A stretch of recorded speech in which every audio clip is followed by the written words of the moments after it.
말씀의 제목은 갈릴리의 두 번째 표적이라는 제목의 말씀입니다. 누가복음 24장에 보시면 예수님이 십자가에 죽으셨다가 죽으신 후에 무덤에 장사되어졌습니다. 아리마대 요셉이라고 하는 사람이 자기의 무덤을 제공해서 예수님이 거기에 장사 지낸 후에 예수님의 죽음을 안타까워하는 이 여인들이 있었습니다. 그래서 예수님의 무덤을 찾아왔는데 그 무덤을 찾아온 여인들의 이름을 누가복음 24장 10절에 보니까 이렇게 증거해주고 있습니다. 막달라 마리아, 그리고 예수님의 어머니 마리아, 그리고 또 다른 하나의 이름이 나오는데 요안나라고 하는 여인이 등장하고 있습니다. 여러분, 막달라 마리아는 잘 아시는 것처럼 귀신이 들렸다가 예수님에게 고침을 받은 후에 예수님을 따르며 또 섬겼던 여인이었습니다. 예수님의 어머니인 마리아는 너무나도 잘 아시니까 그냥 넘어가는데 이 요한나에 대하여서는 별로 그렇게 성경이 많이 언급하고 있지 않습니다. 물론 다른 여자들 이름이 밝혀지지 아니한 다른 여자들도 있었습니다만은 아주 이 요한나라고 하는 이 여인은 아주 생소한 그러한 여인이다라고 할 수가 있습니다. 그런데 이 사도 누가는 이 요한나에 대하여서 조금 더 구체적으로 소개하고 있는데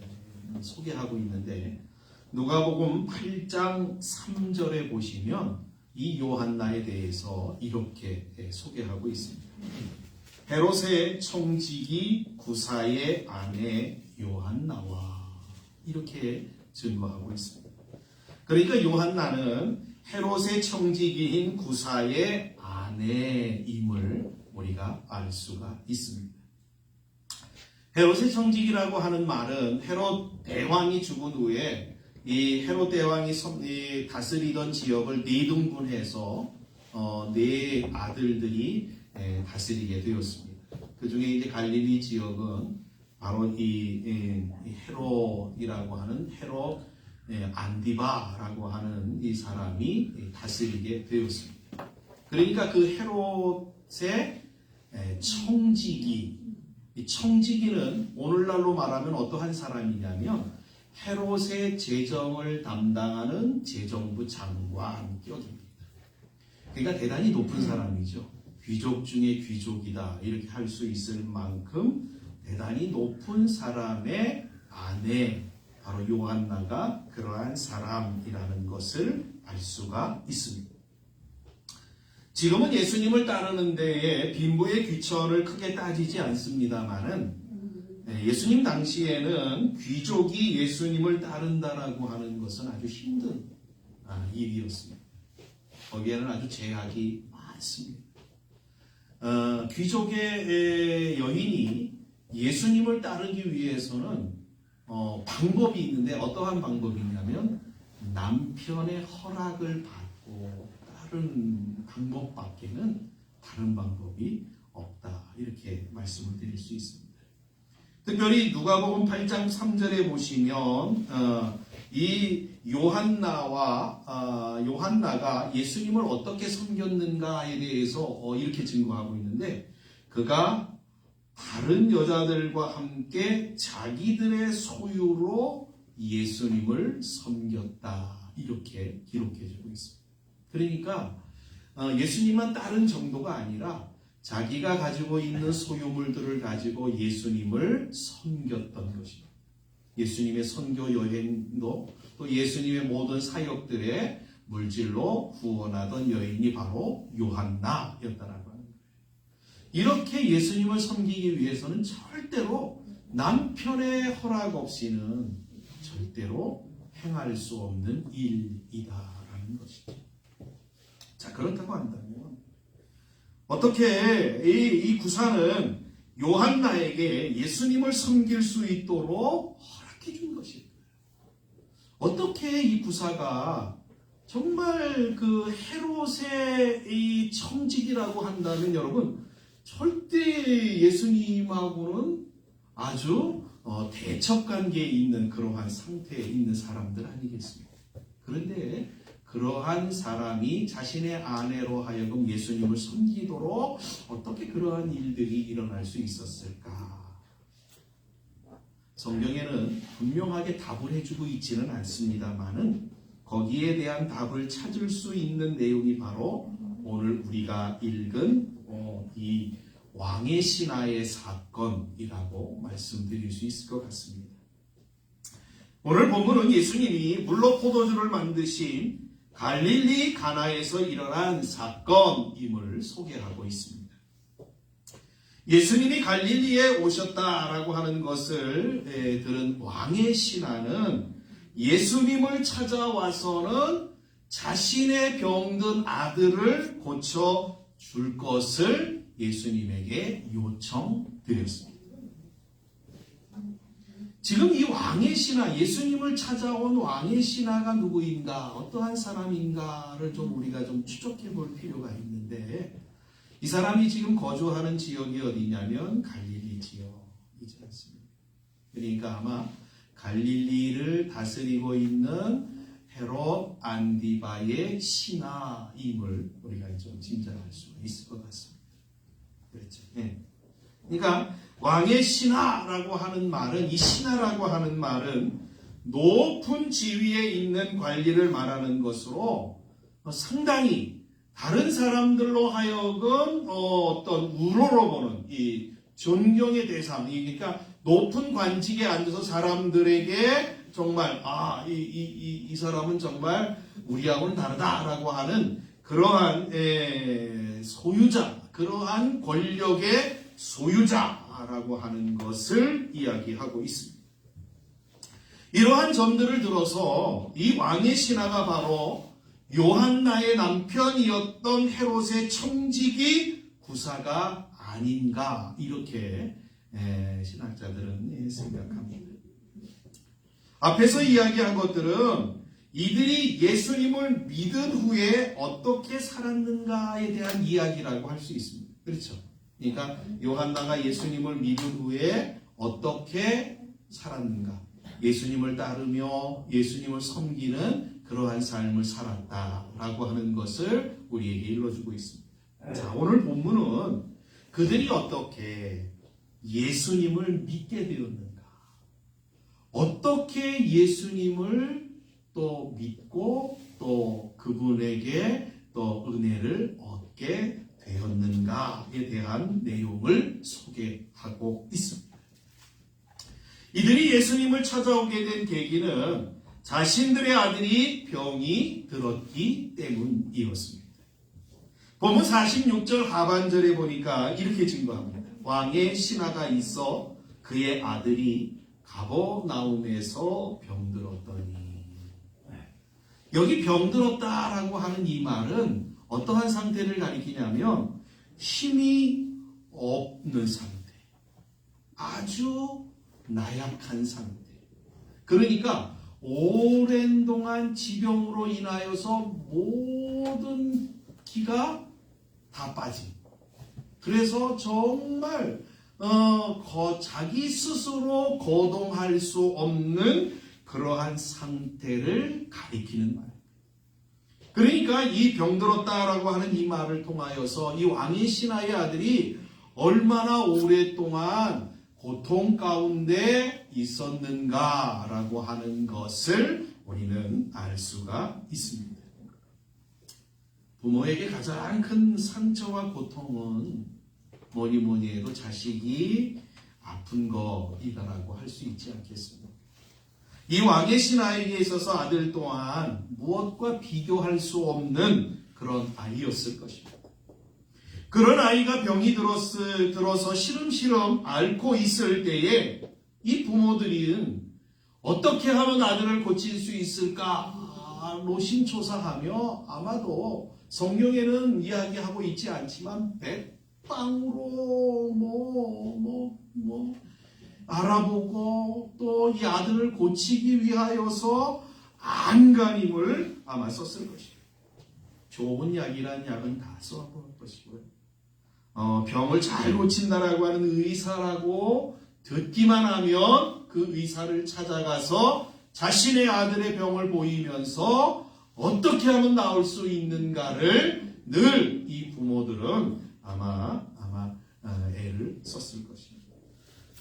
그럼에도 불구하고 12년 동안 혈루증을 앓았던 그 여인처럼, 그렇죠? 많은 약을 쓰고 많은 의원을 찾아갔음에도 불구하고 결국에는 자신의 많은 재산들을 허비했던 그 여인처럼 이 왕의 신하에 또한 많은 시간들을 애를 써보았지만 병의 차도는 없고 고통만 더 가중되었던 것이었습니다. 47절과 49절에 보니까는 이 아이의 상태를 그 아비의 입으로 어떻게 얘기를 하냐면 이렇게 얘기를 해요. 아이가 거의 죽을 지경입니다. 그러니까 그대로 내버려 두면 얼마 가지 못할 정도의 위중한 상태이다라고 하는 것을 이 왕의 신하를 통하여서 자신의 아들의 병에 대하여 지금 예수님에게 말하고 있음을 보게 되어집니다. 그러던 차에 예수님이 갈릴리 지역, 자신들이 살던 지역으로 오셨다라는 소식을 듣게 되었던 것입니다. 이 소식을 듣고는 그들은 예수님을 찾아가서는 자신의 아들의 병을 고쳐줄 것을 요청하였습니다. 본문 47절이 이렇게 증거하고 있습니다. 그가 예수께서 유대로부터 갈릴리로 오셨다는 것을 듣고 가서 청하되 내려오소서 내 아들의 병을 고쳐주소서 하니 그가 거의 죽게 되었음이라 라고 증거하고 있습니다. 왕의 신하는 인생의 가장 절박한 상황에서 이제는 도저히 자신의 힘으로는 할 수 없는 상황에서 예수님을 찾아온 것입니다. 하나님이 우리를 부르시는 가장 단순한 기본적인 방법이 있다라고 한다면 저는 이런 것이다. 이렇게 하나님이 우리를 부르신다라고 말씀드릴 수 있을 것 같습니다. 인간의 한계에 부닥칠 때 사람이 자신이 감당할 수 없는 일을 만남을 통해서 하나님은 우리를 부르시는 경우들이 보편적이다라고 하는 것입니다. 왜 그러냐면 그런 상황이 되어야만이 우리가 하나님 앞에 납작 엎드리기 때문에 하나님 도와주세요, 살려주세요 하기 때문에 내 힘으로 할 수 있을 때는요 절대 하나님 앞에 무릎 꿇지 않습니다. 내 힘으로 해보려고 안간힘 써보고 몸부림치고요 정말 수단과 방법을 가리지 아니하고 자기의 힘으로 해결해 보려고 몸부림치기 때문에 그렇습니다.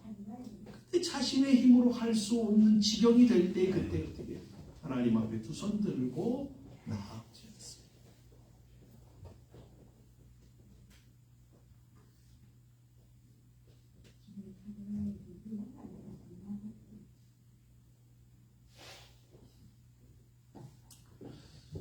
자, 왜 하나님이 이러한 이 상황 속에서 자꾸 우리를 부르시냐면 그러한 문제들을 통해서 하나님 앞에 나오면 하나님께서 그 문제를 해결하심으로 인하여서 하나님의 어떠한 분이신가 하나님의 능력을 알게 되어지기 때문인 것입니다.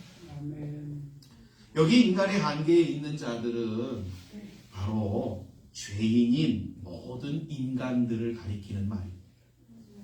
하나님 앞에 죄를 지은 인간은 자신의 힘으로는 도저히 죄의 문제 그리고 죽음의 문제를 해결할 수 없습니다. 여러분한테 한번 여쭤볼까요?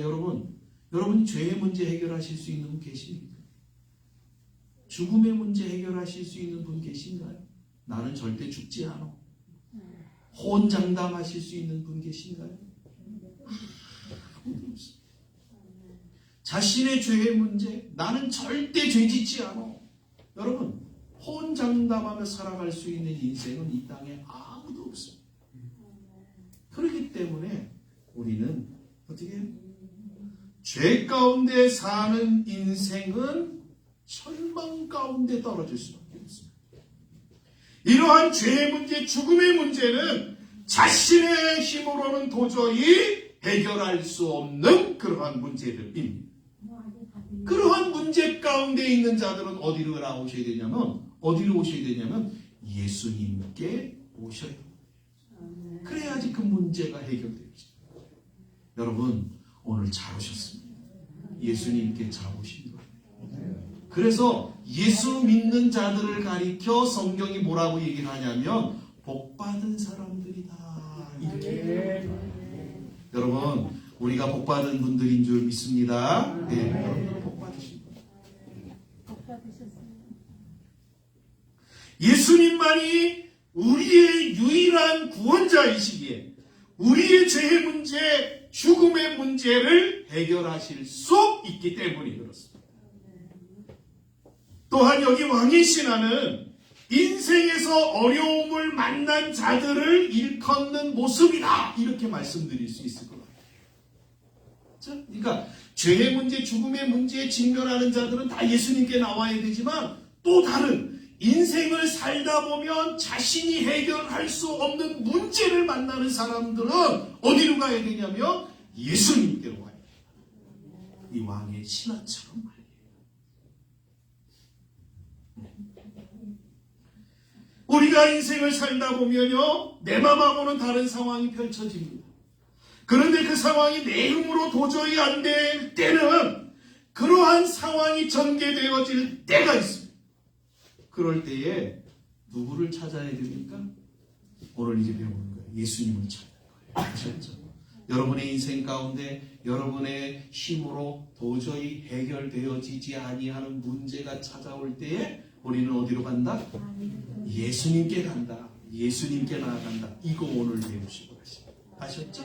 그래서 여러분의 인생 가운데서 정말 여러분의 힘으로 안 될 때 예수님 앞에 납작 엎드려서 예수님의 도움을 구하는 그러한 이 왕의 신하와 같은 분들이 되어지셔야 될 줄 믿습니다. 그럴 때 예수님으로 말미암아 예수님을 통해서 우리의 문제가 해결되어지기 때문에 그렇습니다. 아니, 수고하고 무거운 짐진 자들아 다 내게로 오라고 말씀하시는, 그렇죠? 우리의 인생 가운데 수고하고 무거운 짐을 지고 있는 분이 계시다라고 한다면 예수님께 나오십시오. 그러면 주님이 여러분들에게 주의 평안과 쉼을 허락해 주실 것입니다. 예수님을 찾아온 왕의 신하는 자신의 아들이 있는 곳으로 예수님이 오셔서 고쳐줄 것을 요구하였습니다.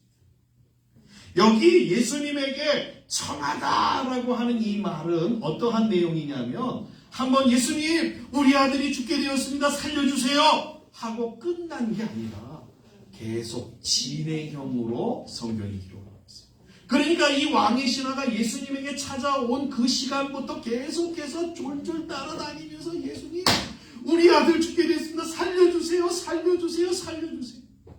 우리가 지난 시간에 살펴봤던 두 맹인처럼 끝까지 예수님이 들으실 때까지 더 소리를 높여서 군중들이 안 돼 시끄러 하고 그럴 때에 더 소리를 높여서 예수님을 불렀던 두 맹인처럼 이 왕의 신하 또한 끝까지 계속해서 예수님에게 간청하고 있었음을 알 수가 있게 되었습니다.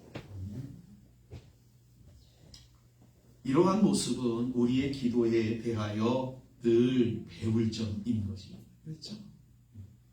여러분, 기도는 한 번 하고 끝나시면 안 돼요. 하나님, 나의 기도의 제목이 이거예요. 하나님, 응답해 주세요. 근데 하루 지나니까 응답이 안 와. 그 기도를 멈춰버려요. 할 때 이러시면 안 돼요. 아셨죠? 예수 믿는 분들이 기도하다가 그냥 에이 하나님이 응답 안 하시나 보다. 그러고 그냥 이 기도를 멈춰버리시면 그러시면 하나님이 응답하려고 준비하셨다가 하나님이 뭐 준비하는 시간도 있으실 거 아니에요. 하나님이 그렇죠? 우리에게 가장 좋은 시간들을 하나님이 아시기 때문에 그 좋은 시간에 응답하시려고 대기하고 계실 수도 있다라고 하는 거죠. 그런데 우리가 자포자기하게 하나님 응답 안 하시나 보다 그러고 포기해버리면 하나님이 응답을 주실 수가 없는 거예요. 그러니까 성경은 우리에게 뭐라고 해요? 기도는 한 번으로 끝나는 것이 아니라 어떻게 해야 된다고요? 응답받을 때까지, 하나님이 응답하실 때까지 계속해서. 또한 기도는 건성으로 하는 게 아니고 어떻게 해야 돼요? 온 마음을 다하여서 목숨 걸고 하나님이 문제 해결해 주지 아니하시면 안 됩니다라고 하는 온 마음을 다하고 목숨 걸고 이 왕의 신하처럼 기도해야 된다라고 하는 이걸 우리가 배울 수 있어요. 이처럼 하나님 앞에 자신의 문제를 가지고 오는 자들은 자신의 문제를 하나님이 풀어주실 때까지 간청해야 되고, 그리고 그 소원이 이루어지도록 간절한 마음으로 구하여야만 하는 것입니다. 이렇게 간청하는 왕의 신하의 말을 들으신 예수님은 즉시 왕의 신하의 이야기를 듣고 그래 알았어 내가 가서 고쳐줄게 이렇게 답하시면 얼마나 좋아요. 우리가 원하는 답이 바로 그거잖아요. 우리가 주님 앞에 기도하고 주님 도와주세요. 그럼 알았어 내가 가서 즉시 해줄게. 이러면 얼마나 좋아요. 근데 꼭 예수님은 그렇게 안 하시는 거예요. 안 하시는 거예요. 오늘 말씀해 보니까 48절에 한번 볼까요? 48절에 보니까는 고쳐주세요 그러는 왕의 신하의 말에 뭐라고 답변하시냐면 예수님이 이렇게 말씀하셔요. 예수께서 이르시되 너희는 표적과 기사를 보지 못하면 도무지 믿지 아니하니라. 아니 예수님 앞에 왕의 신하가 고쳐주세요 우리 아들 살려주세요 그러는데 예수님은 어떻게 해요? 이상한 답변을 하시잖아요. 그렇죠? 동문서답과 같은 이상한 말씀을 지금 하고 계시는 거예요. 아니 내가 너희들을 봤더니 도대체 믿음 있는 사람들이 없네. 무언가를 봐야 되고 표적과 이사를 봐야만 믿는 사람들 뿐이지 도무지 내가 원하는 믿음을 갖고 있는 사람이 없다. 예수님이 이렇게 말씀하십니다. 보통 사람들이 예수님에게 병을 고쳐달라고 오는 사람들이 어떠한 마음의 소원을 갖고 오냐면 이러한 소원을 갖고 오는 거예요. 예수님이 직접 손을 얹는다든지 예수님이 직접 어떤 행동을 하신다든지 이러한 어떠한 예수님이 직접 어떠한 것들을 통해서 그들이 만져주시고 고쳐주시는 이러한 체험들을 그들은 갖기를 원합니다. 그러다 보니까 어떤 일들이 일어나냐면 사람들은 예수님이 어떤 이적을 행한다든지 표적을 보여주실 때에만 그를 따르는 거예요. 그를 믿는 거예요. 저분이 정말 이러한 표적을 보일 때에만 저분은 정말 하나님의 아들 예수님이다. 이렇게 믿고요. 그냥 말씀만 하시고 그럴 때는 전혀 어떻게 해요? 예수님으로 인정하지 않는 그러한 일들이 일어나고 있다. 그러니 사람들이 예수님을 따르는 목적이 뭐예요? 진짜 목적이 예수님이 아니라 예수님에게 의하여서 나타나는 그 어떤 것이잖아요. 그렇죠. 예수님을 통해서 나타나는 표적과 이적, 그것 때문에 예수님을 따릅니다. 여러분, 이러한 일들은요, 오늘날에도 얼마나 많은 사람들이 이러한 신앙을 갖고 있는지 몰라요.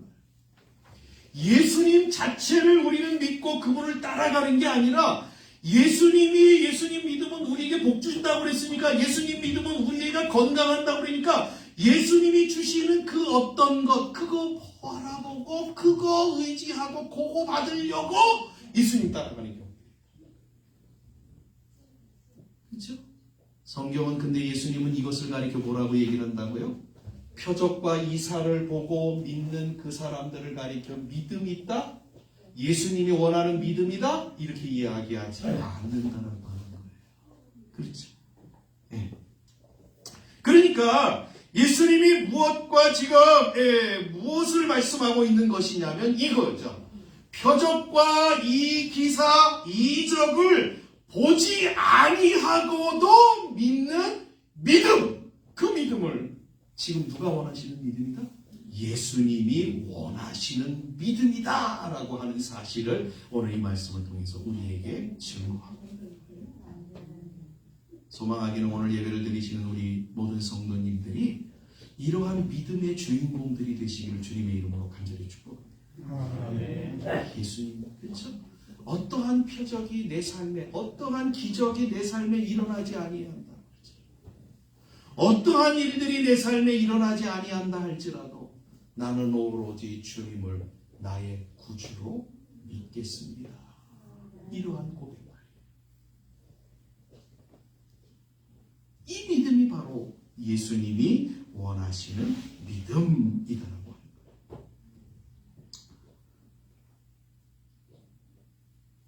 이 믿음이 바로 예수님이 우리를 통하여서 보기를 원하시는 거예요. 이 믿음이 바로 예수님이 우리를 통하여서 나타나는 것들을 원하신다라고 하는 것을 성경이 우리에게 일러주고 있습니다. 대표적인 사람이 하나 있잖아요. 예수님의 제자인 도마. 도마라는 사람 아시죠? 도마. 예수님의 제자 도마. 도마라는 사람이 다른 제자들이 다 예수님이 부활하셔서 예수님을 만났어요. 그런데 그 부활하신 주님을 도마가 언제 어디 갔었는지 잘 모르겠습니다만은 그때 예수님의 제자들과 함께 도마가 있지 않아서 부활하신 예수님을 도마는 만나지 못했습니다. 그래서 예수님의 다른 제자들이 도마에게 어디 갔다 온 도마에게 야 우리가 예수님 만났다 그러고 막 이야기를 하니까 도마가 뭐라고 얘기를 하냐면 나는 못 믿겠어. 내가 정말 예수님이 부활하셨다라고 하는 것을 내가 믿으려고 하면 예수님의 그 못 박힌 손을 내가 좀 봐야 되겠어. 만져봐야 되겠어. 그리고 창 찔린 옆구리에 내가 손가락을 좀 한번 넣어봐야 되겠어 라고 이 도마가 여러분, 두 번째 예수님이 부활하신 주님이 나타나서 도마를 찾아오셨습니다. 그리고는 요한복음 20장 27절에 보니까 예수님이 도마에게 이렇게 말씀하셔요. 도마에게 이르시되 내 손가락을 이리 내밀어 내 손을 보고 내 손을 내밀어 내 옆구리에 넣어보라. 그리하여 믿음 없는 자가 되지 말고 믿는 자가 되라. 이렇게 말씀합니다. 예수님이 도마에게 말씀하셨듯이 표적과 이적을 못 봤다고 하여서 의심하는 자가 아니라 그런 것이 내게 전혀 없을지라도 내게 주신 믿음의 선물로 인하여 확실히 예수님을 믿는 그런 분들이 되셔야 될 줄 믿습니다. 사실 48절의 말씀에 보시면 너희는 표적과 기사를 보지 못하면 도무지 믿지 아니하리라 라는 이 말씀은 우리의 사고의 틀을 완전히 바꾸어 놓으시려고 하시는 예수님의 의도적인 말씀임을 알 수가 있습니다. 아니 왕의 신하에게도 예수님이 어떠한 분이신가에 대하여 아주 분명하게 일러주시기 위하여 지금 예수님이 의도적으로 이렇게 하고 계시다라고 어떤 의도? 이거예요.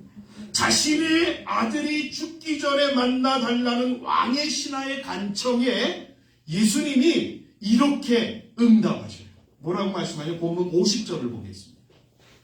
예수께서 이르시되 가라 네 아들이 살아있다 하시니 그 사람이 예수께서 하신 말씀을 믿고 가더니 여러분 이 예수님의 말씀은 앞으로 살게 될 것이다.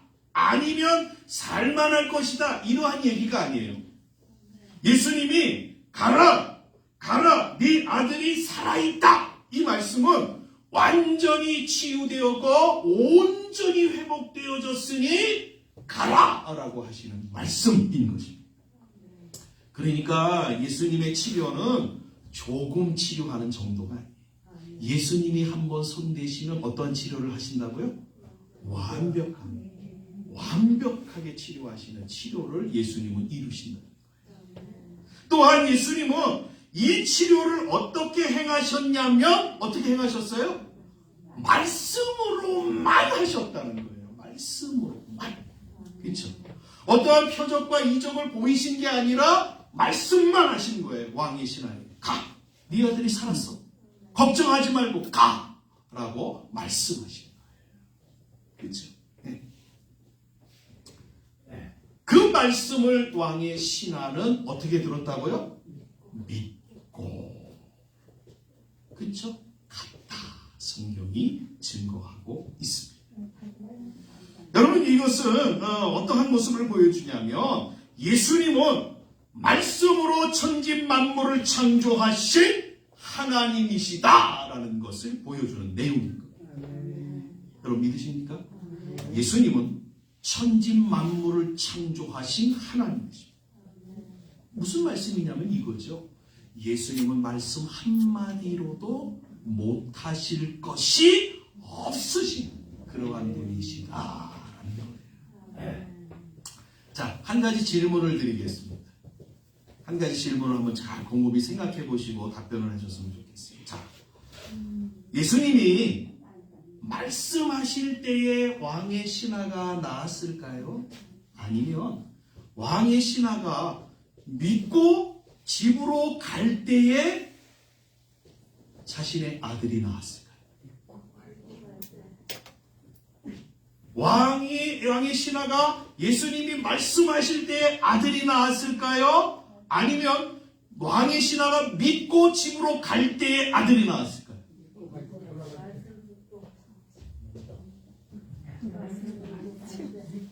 어려우신가 보네요. 53절이 그 답을 이렇게 증거하고 있습니다. 53절을 볼까요? 53절에 한번 볼까요? 그의 아버지가 예수께서 내 아들이 살아있다 말씀하신 그때인 줄 알고 자기와 그 온 집안이 다 믿으니라. 언제 나왔다고요? 이 신하가 믿고 집에 갈 때 나왔다고요? 예수님이 네 아들이 살아 있다 말씀하실 때에 나왔다. 성경이 증거합니다. 무슨 얘기냐면 이거예요.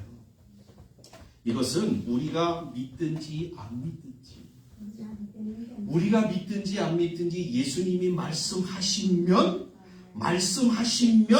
그 말씀대로 역사가 일어난다라고 합니다. 아시죠? 이거 꼭 여러분 기억하시고. 예수님은 우리의 믿음과 상관없이 예수님이 말씀하시면 그 말씀은 반드시 이루어지는 말씀이에요. 아니, 천지를 하나님이 만드실 때 우리에게 그렇잖아요? 의견을 물어보셨나요? 안 물어보셨어요. 예수님의 말씀 그 자체가 능력이에요.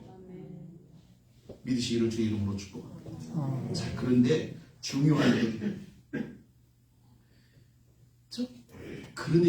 것은 우리가 그 능력의 말씀을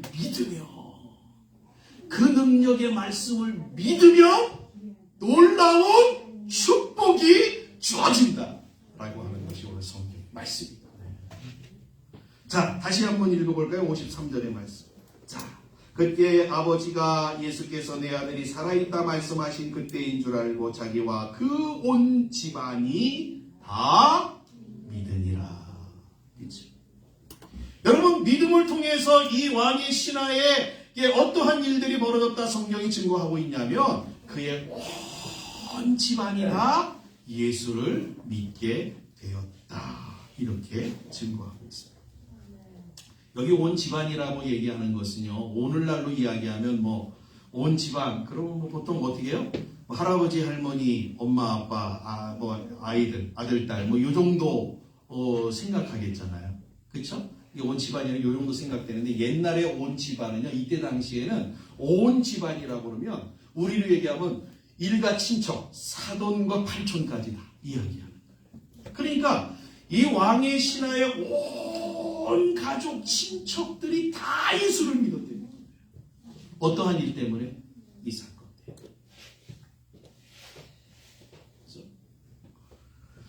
여러분, 복 중에 가장 큰 복이 뭐예요? 여러분들이 받은 복 중에서 가장 큰 복이 뭘까요? 우리 자식이 잘 되는 거요? 내가 출세하는 거? 그게 아니죠. 우리가 하나님으로부터 받은 복 중에 가장 큰 복이 뭐냐면 예수 믿고 구원받아 하나님의 자녀되고 천국 백성 되어졌다라고 하는 것. 이것만큼 더 큰 복이 없습니다. 여러분, 구원은 돈 주고 살 수 없잖아요. 세상의 권력과 명예 가지고 해결할 수 있는 게 아니에요. 오직 하나님께서 우리에게 은혜로 주실 때에만 그것을 합니다. 그런데 우리가 그거 얻었잖아요. 하나님이 우리에게 주셨어요. 여러분, 이게 복 중에 가장 큰 복. 앞에서 언급하였듯이 구사의 아내인 요한나가 일평생 동안 예수님을 따르며 그를 섬겼던 이유가 바로 이러한 예수님의 은혜 때문이었다라는 것을 우리가 알 수가 있습니다. 여러분 보세요. 예수를 믿고 구원받은 복을 받았어요. 거기다가 예수님을 따르며 또 섬기는 삶을 살았어요. 요한나만 그렇게 살았겠습니까? 그의 모든 가족들이 그의 자손 대대로 저는요 아마 이 요한나의 가정을 한번 추적해 봐야 되지 않는가 저는 생각이 들어요. 아마 하나님이 그의 가정에 그의 삶에 역사하셨던 흔적들이요 저는 너무너무 많이 남아있을 거라고 저는 믿습니다. 여러분, 이렇게 주님을 섬기는 그의 가족들에게 하나님이 정말 놀라운 복을 주셨을 것이라 저는 믿습니다.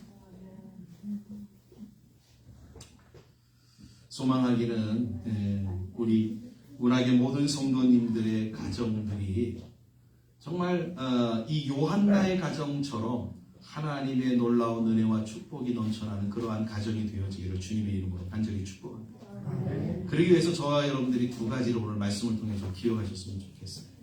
예수님이 원하는 믿음은 어떠한 믿음이다? 보이지 않는, 그렇죠. 아무것도 안 보여도 확실히 믿는 믿음이다. 아셨죠? 요 믿음. 요걸 우리 주님이 우리에게 요구하신다. 저와 여러분들이 이 믿음 가지셔야 돼요. 자, 우리에게는요, 예수님이 지금, 그렇죠? 예수님이 지금 우리 가운데 나타나지 않으셔요. 우리에게 주신 것은 오로지 하나. 예수님에 대한 증거인 이 말씀밖에는 없습니다.